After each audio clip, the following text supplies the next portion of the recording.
पुरी रे पालन हेब आद्य जगतगुरु रामानुजाचार्य 108तम राष्ट्रीय स्तरीय जयंती।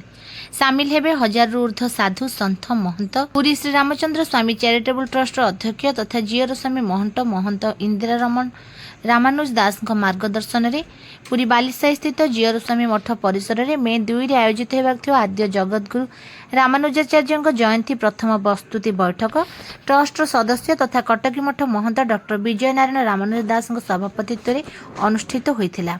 एथिर उत्तर पार्श्व मठर महंत नारायण रामानुज दास, गौरबेहर आश्रम सभापति महंत सुबलचरण दास, ट्रस्ट सदस्य सुदर्शन रामानुज दास, सुरेश शर्मा, महिप्रकाश मठ महंत शुभानंद, पुरी शिक्षाविद प्रोफेसर प्यारीमोहन पट्टनायक, कवि पद्री मिश्र, उत्कल विद्युत परिषद अध्यक्ष मनोज रथ, समाजसेवी जितेन्द्र महापात्र, वरिष्ठ सांबादिक विष्णुदत्त दास प्रमुख यह बैठक में अंशग्रहण करथिले।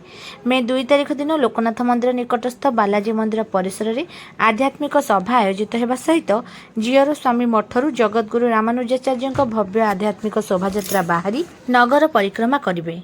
यह कार्यक्रम में भारत वर्षर विभिन्न राज्य साधु सन्थ महंत आगमन कार्यक्रम रही बेले बिहार पक्षरू जगतगुरु लक्ष्मी पपरनाथ जियर श्रीदंडी स्वामी पदार्पण करेंगे बोली सभापति डॉक्टर विजय नारायण रामानुज दास सूचना प्रदान करिसेंति।